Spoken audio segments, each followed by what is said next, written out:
Okay, hey there boys and girls. So today we are going to be making a cloud in a jar. So what you're going to need is a jar with a lid.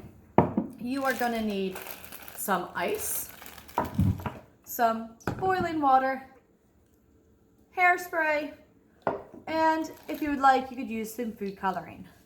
So what I'm going to do first is I'm going to go ahead and open up my jar since I have it closed. And Huntley, would you like to put 2 drops of food coloring into the jar?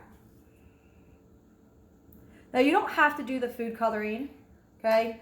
And it doesn't matter if you do 1 drop, 2 drops, whatever. It's just going to color the water so you can see the cloud a little bit clearer. But if you don't do it, you're still going to see the cloud, okay?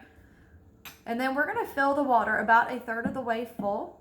We don't want to do it too much because then you won't actually see the cloud forming, okay?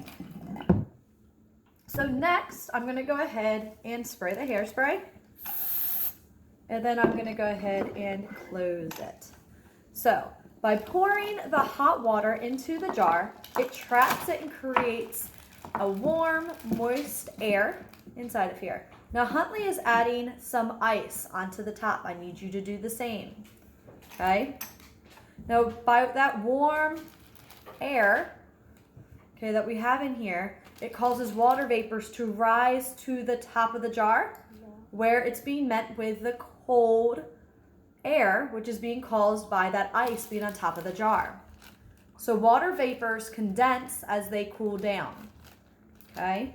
Now, in order for the cloud to actually form, it has to have something to condense onto. So in this case, it is condensing onto the hairspray, okay, that provides a surface for the water vapors to condense into tiny cloud droplets. Now in nature, we're not obviously spraying a boatload of hairspray out in the environment every day for us to have clouds. In nature, it is condensing onto things such as dust particles, air pollution, pollen, amongst other things. Okay, so you can clearly see the cloud that has formed. Okay, so what I'm going to do is I'm going to go ahead and put the ice away. It's cold. It is cold. Now the jar is warm because obviously we use that hot boiling water. So I'm going to carefully open it. Now this is where you're might want to have your parent help you. Just make sure you guys don't get hurt. And now we are going to release the cloud into the air. Oh, Huntley's blowing it. But you guys can totally see the cloud is now lifted out of the jar. Okay, now if I was to put this on top of here, we're not going to see a cloud forming, okay, because we don't have the place for the water vapors to condense onto. The hairspray is not in there anymore.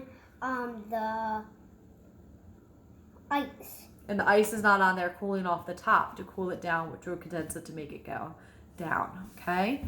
I hope you liked today's lesson. Now next week, I hope you come back because we're actually going to be using some dyed water to change the color of some flowers that I have around my house, and you can do the same. Hope you enjoy.